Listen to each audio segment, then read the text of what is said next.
श्री शिवाय नमस्तुभ्यम। आप सभी का आपके अपने YouTube चैनल पर हार्दिक स्वागत है। आज हम सावन मास में भगवान शिव की कथा लेकर आए हैं। अगर आपको वीडियो अच्छी लगे तो लाइक, शेयर, कमेंट, सब्सक्राइब करना ना भूलें। आइए कहानी रसपान करते हैं। किसी गांव में एक निर्धन ब्राह्मण अपनी पत्नी और पुत्र के साथ रहता था।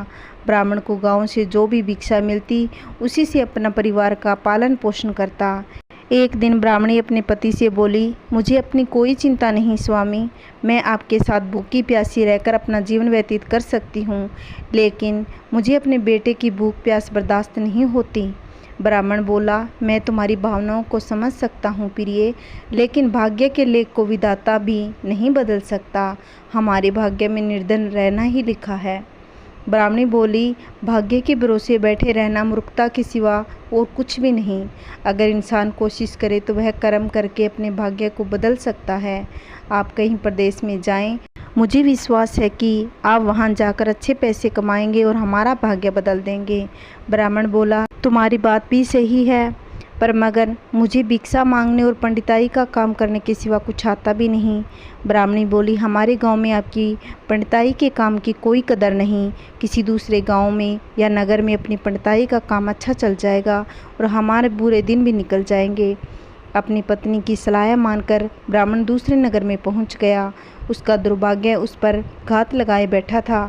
उस नगर में उसे कोई टके शेर पूछने वाला भी नहीं था। हालातों को देखते हुए वह सोचने लगा कि इस नगर में उसका गांव ही अच्छा है। नगरवासी तो पूरे नास्तिक है, उसे भिक्षा तक भी नहीं देने को तैयार।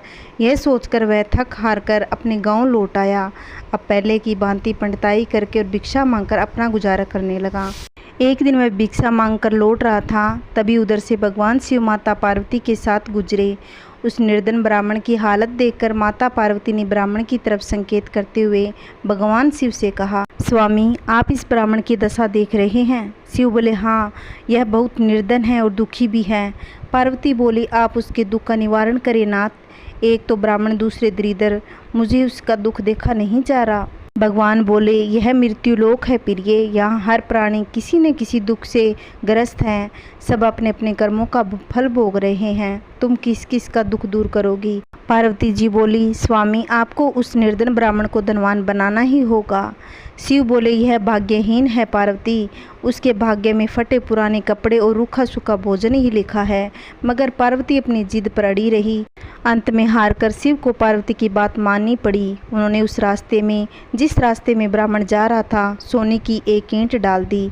अचानक ब्राह्मण को यह सूझा। उसने सोचा कि वह आंख बंद करके कितनी दूर चल सकता है।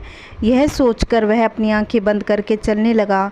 सोने की ईंट के बिल्कुल समीप से होकर आगे गुजर गया। काफ़ी दूर आगे जाने के बाद ही उसने अपनी आंखें खोली। यह देख भगवान शिव मुस्कुराते हुए बोले, हमने तुमसे कहा था न, यह ब्राह्मण भाग्यहीन है। भाग्यहीन मनुष्य कभी धन प्राप्त नहीं कर सकता। फिर भगवान शिव पार्वती के साथ कैलाश पर्वत पर लौट आए, लेकिन वहां पहुंचने के बाद भी पार्वती उस निर्धन ब्राह्मण के बारे में सोचती रही। वह किसी न किसी तरह उस ब्राह्मण को देखना चाहती थी। पार्वती को उदास देखकर भगवान शिव ने पूछा, क्या बात है प्रिय, इतनी उदास क्यों हो? पार्वती ने भगवान शिव से निवेदन किया कि स्वामी, उस निर्धन ब्राह्मण का परिवार 3 सदस्य का है, उनमें आप किसी एक का धनवान बना सकते हो। ब्राह्मण परिवार की दरिद्रता मिट जाएगी। आप उन तीनों को एक एक वर दें। मुझे उम्मीद है कि वे तीनों आपसे दौलत का ही वर मांगेंगे, इस तरह वे धनवान बन जाएंगे। शिव बोले, ठीक है प्रिय, जैसा तुम चाहोगी वैसा ही होगा। फिर कुछ दिनों के बाद भगवान शिव पार्वती ब्राह्मण के घर पहुँचे। साक्षात भगवान शिव और पार्वती को देखकर ब्राह्मण परिवार आत्म विभोर हो उठा। उन्होंने भगवान शिव और पार्वती के चरण स्पर्श किए। भगवान बोले, मैं तुम तीनों को एक एक वर देना चाहता हूँ, तुम तीनों अपनी इच्छा अनुसार वरदान मांग सकते हो। ब्राह्मणी उतावली होते हुए बोली, पहले मुझे वर दीजिए प्रभु। भगवान शिव ने कहा, मांगो, क्या मांगती हो? काफ़ी सोचने समझने के बाद ब्राह्मणी बोली, भगवान मुझे दुनिया की सबसे अधिक खूबसूरत जवान औरत बना दीजिए, मरते दम तक मेरी जवानी और सुंदरता कायम रहे। भगवान शिव ने मुस्कुराकर कहा, तथास्तु। अगले ही पल बूढ़ी ब्राह्मणी एक जवान और खूबसूरत युवती के रूप में बदल गई।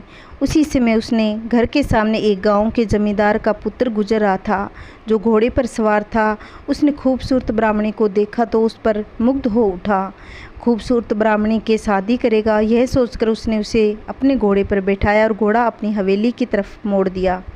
यह देख ब्राह्मण अपनी छाती पीटने लगा और विलाप करने लगा, हाय हाय मेरी पत्नी। भगवान शिव ने कहा, रो मत ब्राह्मण श्रेष्ठ, तुम भी मुझसे कोई वरदान मांगो जो मांगने योग्य हो।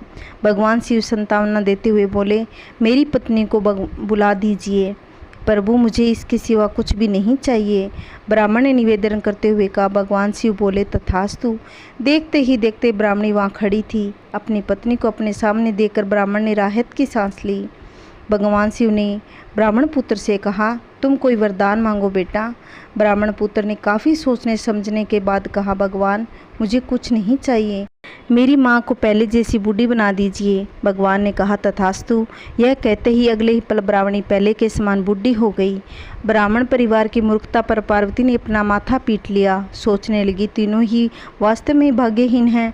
विधि ने उनके भाग्य में लिख दिया है, उसे देवी देवता भी नहीं बदल सकते। तो भाग्य में है वही होके रहेगा। कर्मों से डरिए, ईश्वर से नहीं। ईश्वर माफ़ कर देगा, कर्म नहीं। अटल सत्य है कि जैसे बछड़ा 100 गायों में अपनी माँ को ढूंढ लेता है, उसी प्रकार कर्म अपने कर्ता को ढूंढ ही लेता है, आज नहीं तो कल। इसलिए अच्छे कर्म करते रहिए, भगवान आपकी ज़रूर सुनेगा। मेरी कहानी आपको कैसी लगी कमेंट करना, लाइक करना, वीडियो को ज़्यादा से ज़्यादा शेयर करना। अगर आप चैनल पे नए हो तो प्लीज़ चैनल को सब्सक्राइब करना, जिससे आने वाली वीडियो की नोटिफिकेशन आप तक पहुंच सके।